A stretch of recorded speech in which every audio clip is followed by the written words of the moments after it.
J. B. Priestley was a firm socialist, which meant that he believed that wealth should be spread more equally in society.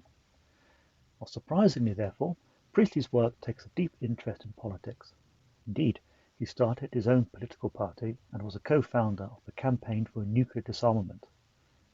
In his long lifetime, Priestley was lavish with rewards, including the Order of Merit, university doctorates, and Pipe Smoker of the Year 1979. An Inspector Calls is his most famous play and one which blatantly showcases his socialist sympathies. Priestley wrote the play towards the end of the Second World War, and it was first shown in 1945 in Russia and then very soon afterwards in London. However, the play is set in 1912 in the fictional town of Brumley, which stands for any northern industrial town of your choosing. Think chimney stacks, factories, smoke, and lots of flat caps and flat avowals. The action takes place in real time in one setting, a dining room in the household of the Burling family, who are prosperous and successful manufacturers.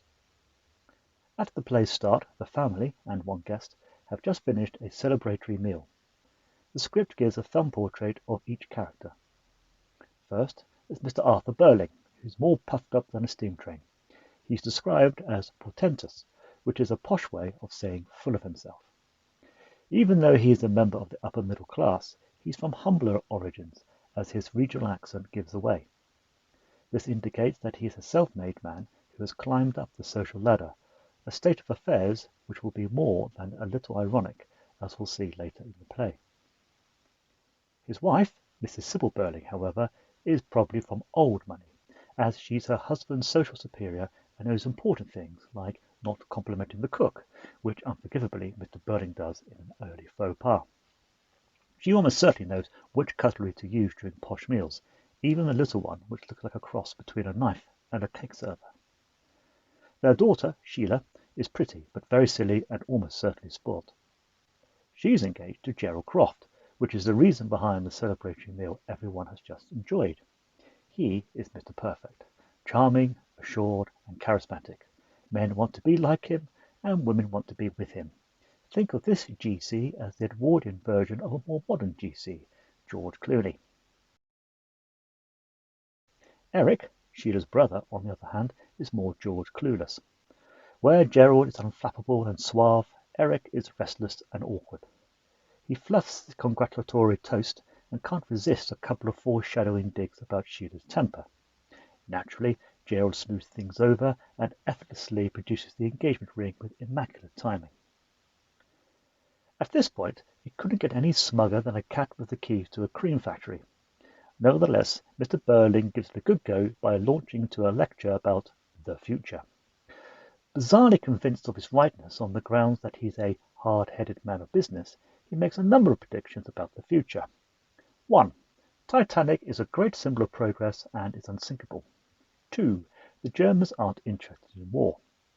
3. Soon there'll be no more strikes or trouble with the workers. 4. Russia will remain a backward country. And 5. By 1940, 28 years in the future of the play, everything will be really, really good, at least for the rich. You can be wrong, really wrong, for Mr. Burling. He is completely and spectacularly undermined by each assertion, as is Priestley's none too subtle intention. Notoriously, Titanic sinks on its maiden voyage.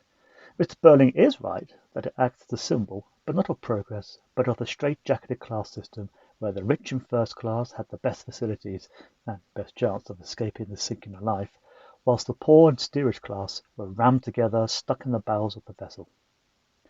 2 years after the play was set, the First World War began. Called the Great War at the time, it metaphorically and literally exploded old ideas about war, society, and the world. A generation later, an even more calamitous war took place. More about that in a moment. In Britain, during the period between the end of the First World War, 1918, and the beginning of the Second, in 1939, there was a general strike, many protest marches, and the Great Depression of the 1930s, as the working class became more politicized and confronted the rich bosses. Meanwhile, Russia underwent an extreme socialist revolution called communism in 1917 and rapidly modernized, becoming a global superpower by the end of the Second World War. The prediction of a peaceful and happy 1940 would have been particularly difficult for the original 1945 audience of Inspector Calls.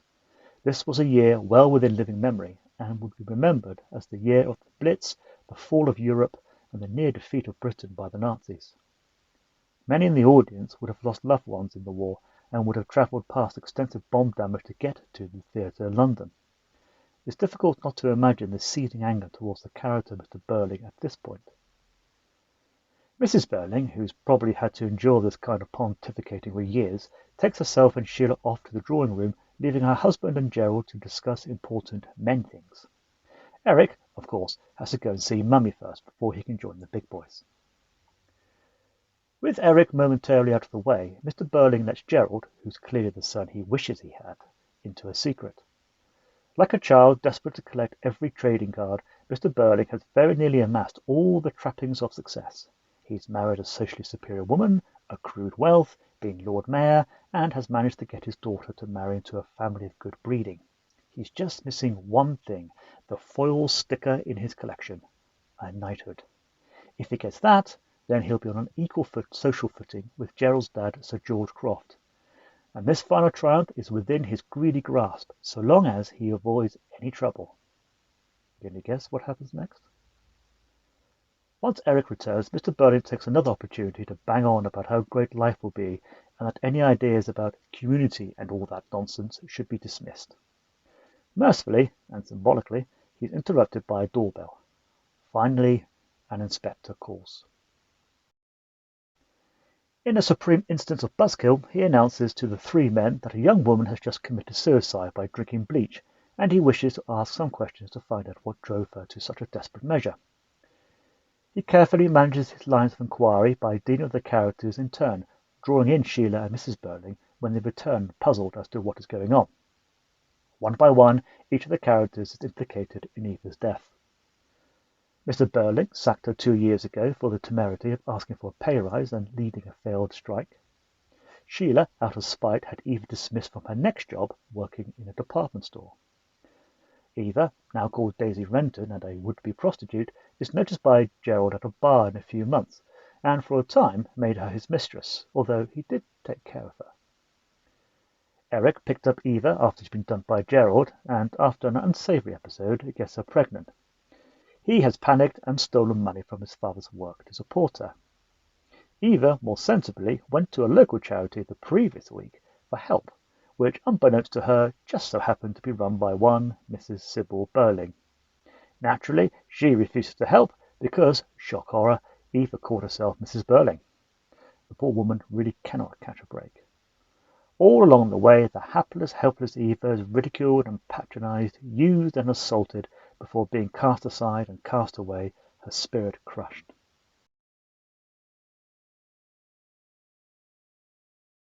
As a result of these revelations, the Burlings' world falls apart. Sheila breaks off her engagement from cheating Gerald, who leaves. Mr. Burling foresees the inevitable public scandal, which will mean he'll be forever plain Mr. Burling. And a devastated Eric turns on his mother when he realizes that she coldly turned down the last opportunity for Eva to save herself and their unborn child. At this point, the inspector makes a dramatic intervention and literally brings everything to a halt. Handily for teachers and students alike, this is because with all the sledgehammer delicacy that we've come by now to expect from Priestley, he needs to deliver the message of the play. It's so important that I'm going to let the professionals speak the lines. There are millions and millions of Eva Smiths and John Smiths still left with us with their lives and hopes and fears. There's suffering and chance of happiness, all intertwined with our lives and what we think and say and do. We don't live alone upon this earth. We are responsible for each other. And if mankind will not learn that lesson, then the time will come soon when he will be taught it in fire and blood and anguish.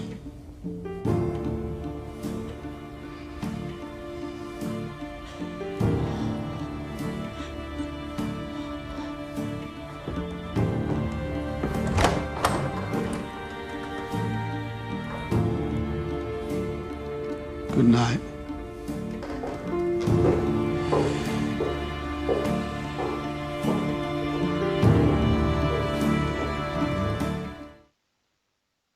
The speech is laden with dramatic irony.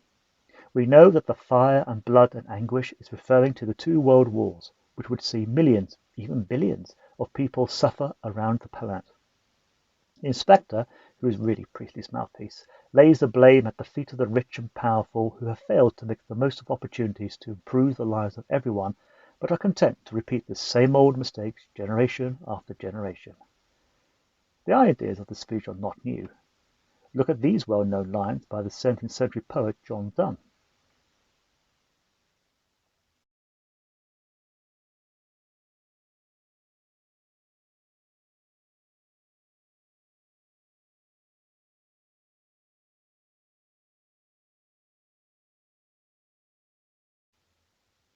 Having made his point, the inspector exits, leaving a stunned and dumbfounded Burling family in his wake.